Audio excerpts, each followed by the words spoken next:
Welcome, everybody, to the Finance Road Trip Podcast Part 2, the Black Wall Street Tour, also known as the Digital Financial Revolution Tour, where I take you on my journey to 22 cities with cryptocurrency exchange owner Naja Roberts with the goal to close the wealth gap through group economics and financial literacy and a focus on Bitcoin, which we believe to be the evolution of money. Naja Roberts and Will Harvill partnered to create the Black Wall Street Wallet, where you can buy, sell, and send your Bitcoin to your cold wallet. Make sure to follow me on all major platforms at CJ the Smart Guy and check out thedfrtour.com for more information on 2022 tour. Thank you. So we left Mountain Bayou May 5th, 2021 on our way to Birmingham, Alabama. And on the ride, of course, we see lots of nature. As I've said many times in this podcast, this country is absolutely gorgeous. So, we're leaving Mississippi. It's gorgeous. We get to Alabama. It's still beautiful. However, when we get to Alabama in Birmingham, when we stop to go to our hotel, we went to the hotel and essentially there were, hardly any cars in the parking lot, but they said that they didn't have any capacity for us. Now, I don't want to jump to conclusions and say that it was racist, but I don't really have any other explanation outside of they just didn't want us there. So we actually had to leave the hotel that we were going to stay at, and we drove to a nearby Walmart, and we just slept in our vehicles. So Naja and, the kids, they stayed in the RV.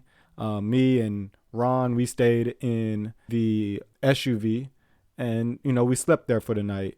It wasn't too bad. Nobody bothered us or anything like that.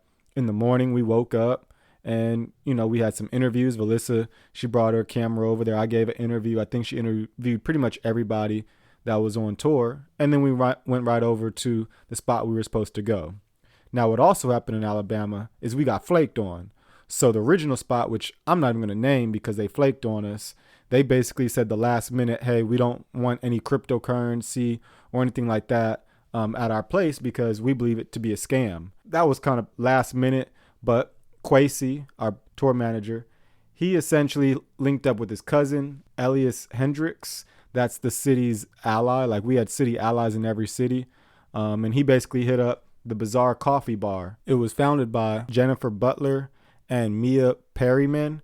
They were friends over at Jefferson State Community College, and they partnered with Will Harvill, who is essentially he's like the face of the business, the general manager, the bartender, the custodian, the party promoter, DJ, and everything else. And so when the pandemic hit in March 2020, it's a coffee bar. And so who's really coming to buy coffee if you're not going to work when everything is shut down? And so, he had to figure out a way to keep the business alive. And what he did was he said he chose not to shut down. They said it never been closed, not one day since the pandemic.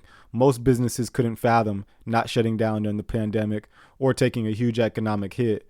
But what he said was that they literally overnight became a coffee bar that sold a little bit of liquor and a whole lot of coffee to a coffee bar that sold just a little bit of coffee and a whole lot of liquor.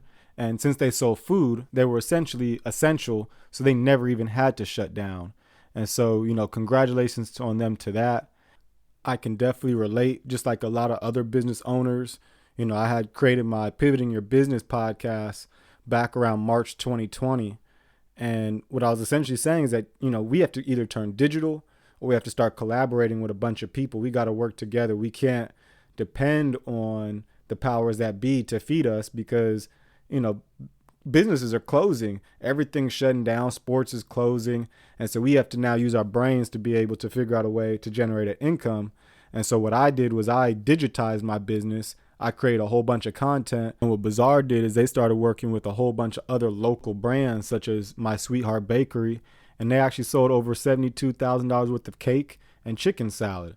And so I think that when you pivot your business, you just have to go hard, go strong with it, and make the most of it. At the same time, you got to use intelligence to make sure it's happening. They also started using executive art. That's where the canvas prints came from. And so they had multiple streams of income in their own one building. And that's something I've been preaching, is to have multiple streams of income. I would much rather have 10 lines of income making $10,000 then have one line of income making $250,000.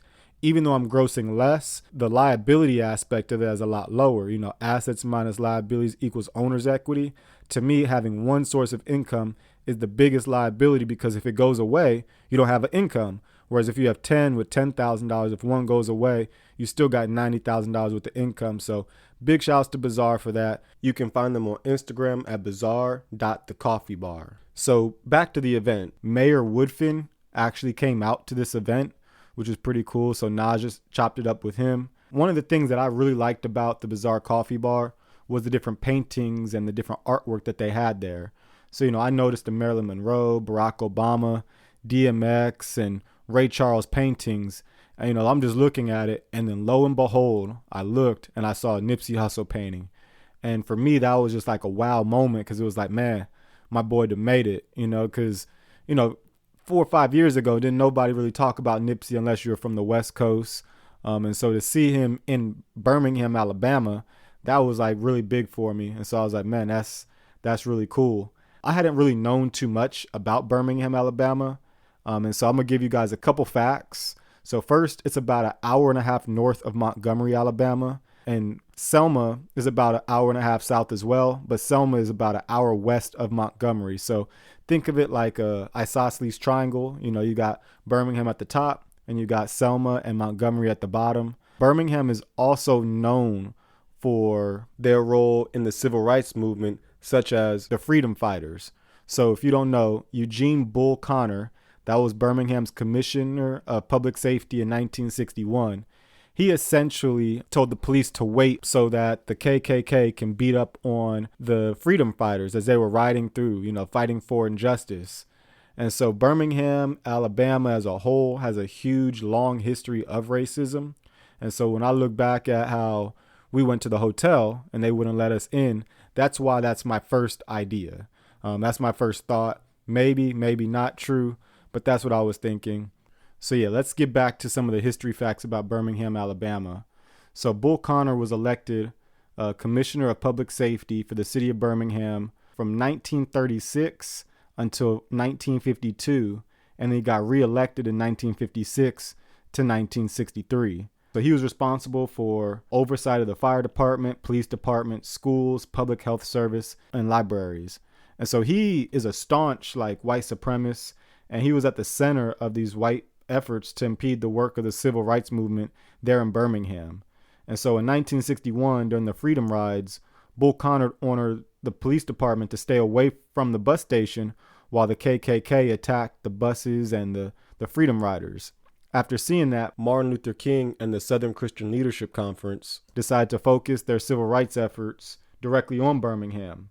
On May 2nd, more than 1,000 students from ages 8 to 18 left school and gathered at the 16th Street Baptist Church, intending to march downtown.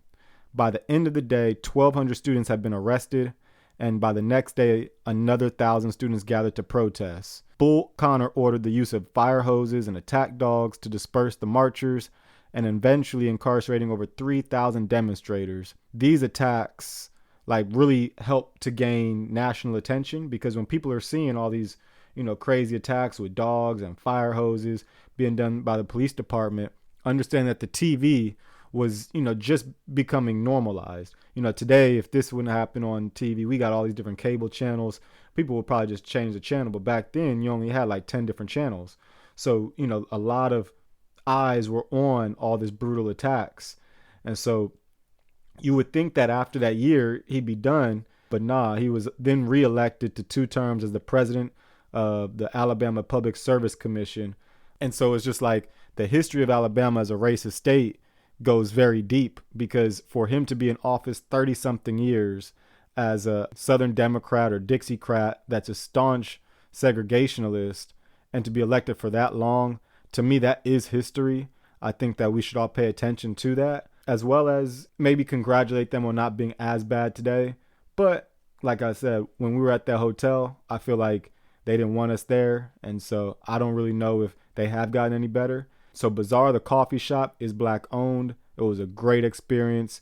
Big shout outs to the owner and to to Harvin for allowing us to come in on such short notice. The food there was great. The atmosphere was great. We had different performers. I got to meet some really cool people, such as Coach Nick. He's the CEO of 3 Levels of Game, which is a digital social media agency. He did an interview with Valissa, so make sure y'all check that out. As well as Ambi. She's an accountant, and she bought one of my masks, Black Accountants Matter mask. It was my first time selling any merch on tour, so shout outs to Ambi for that. And as I was getting the mask for her, it started pouring down raining. So all of us had to hop in the RVs and the SUV and get up out of there. So overall, Birmingham is not a place I'd really want to live, but Bazaar Coffee Shop was magnificent. The mayor did come out. Naja definitely spoke the truth, and the people that came out really connected. So Birmingham was a success, but between the weather and the racism right outside of Birmingham, I just couldn't do it. I really, really, really wish that I didn't have that experience of not being able to get into the hotel, because it left a sour taste in my mouth. But Bazaar Coffee Shop, y'all did great. CJ the Smart Guy, I'm out. Deuce.